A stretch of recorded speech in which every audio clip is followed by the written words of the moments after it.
Ladies and gentlemen, a very pleasant good morning.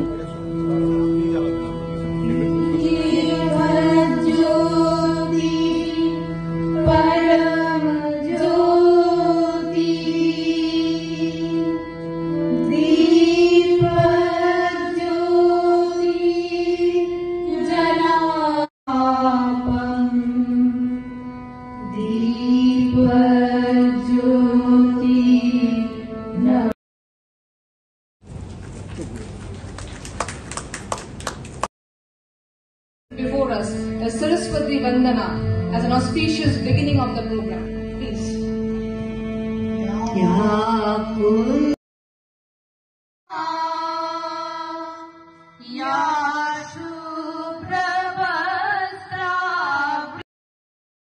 জাতীয় শিক্ষা নীতি এটার সাথে আমারও খুব গভীর সম্পর্ক। আমাদের নরেন্দ্র মোদীর নেতৃত্বাধীন ভারতবর্ষে 2014 সালে সরকার প্রতিষ্ঠিত হওয়ার পর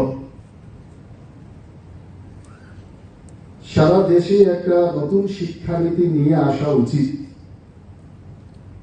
এই বিষয়ে চর্চা শুরু হয়েছে।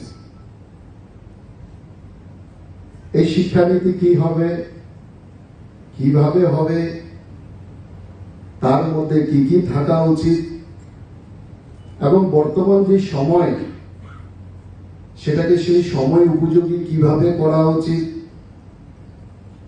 বর্তমানে ছাত্রছাত্রীদের যে চাহিদা সেই চাহিদা পূরণে কিভাবে এই নীতিকে তৈরি করা উচিত এবং বর্তমান যে ডিজিটালাইজেশনের যুগ, সেই ডিজিটালাইজেশনের যুগে, টেকনিক্যাল যুগে, প্রফেশনাল যুগে কিভাবে সেই শিক্ষানীতি তৈরি হওয়া উচিত সেই বিষয়ে একটা চর্চা সারা দেশ ব্যাপী শুরু হয়েছিল।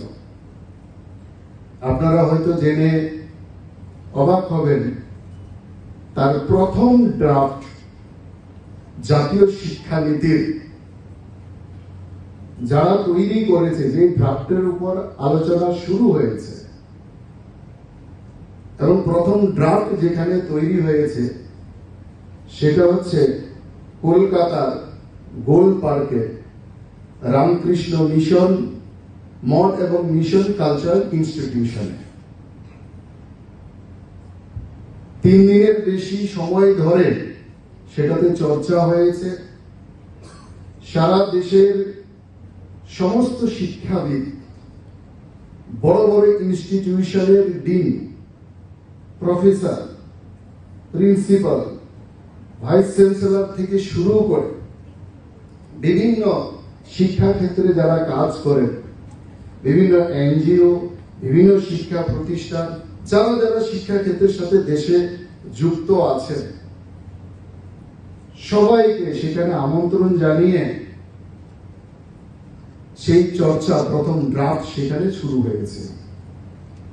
সেটা কোনো সরকারি উদ্যোগ ছিল না,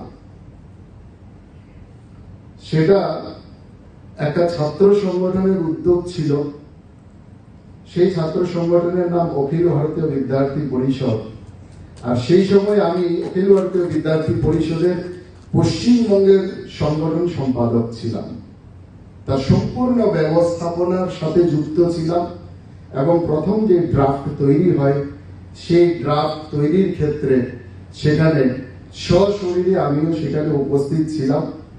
আর আজকে ত্রিপুরা রাজ্যের উচ্চশিক্ষা মন্ত্রী হিসাবে দায়িত্ব পাওয়ার পর আমার দায়িত্ব কিন্তু আরো বেড়ে গেল, কারণ যে ড্রাফট শুরুটা আমরা করেছি সেই ড্রাফট তৈরি হওয়ার পর যখন জাতীয় শিক্ষা নীতি যখন দেশের মধ্যে লাগু হলো, তাকে সঠিকভাবে আমাদের রাজ্য সেটাকে তার বাস্তবায়ন ঘটানো, সেটা কিন্তু আরো গুরু দায়িত্ব হিসাবে আমি, যেটা বলছিলাম, বিশ্বের টপ 100 ইউনিভার্সিটি ক্যাম্পাস ভারতবর্ষে খোলা হবে, অনুমোদন দেওয়া হবে।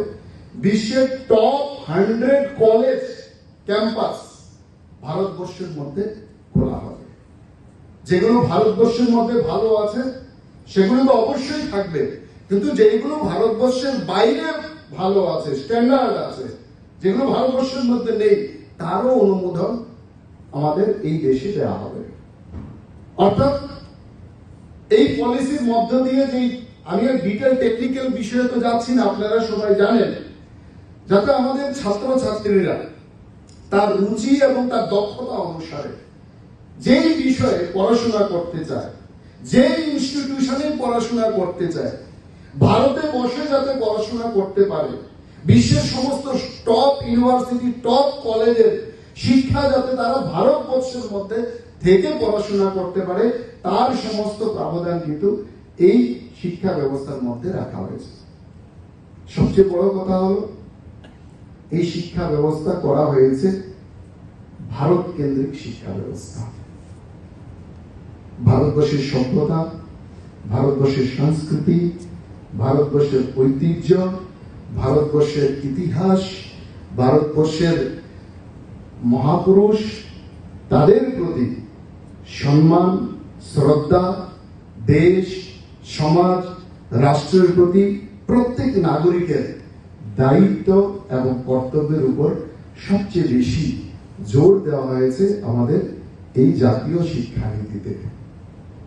এই শিক্ষানীতিতে যারা শিক্ষিত হয়ে বেরোবেন, এখনো 100% আমরা লাগু করতে পারিনি, কিন্তু সময় একটু লাগলেও সেটা লাগু হবে। কারণ আমরা যখন একটা চশমাও চোখের বদলাই, এই চশমাটাও কিন্তু চোখে সেট হতে একটু অনেকদিন সময় লাগে।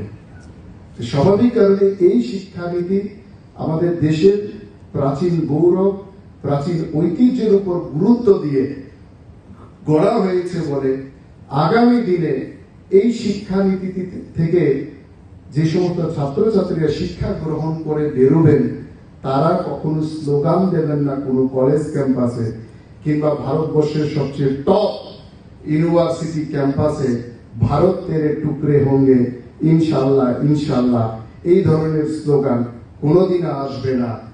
আফজল হাম শর্মিন্দা হ্যায়, তেরা কাতিল আভি জিন্দা হ্যায়, এই ধরনের স্লোগান কোনোদিন আসবে না।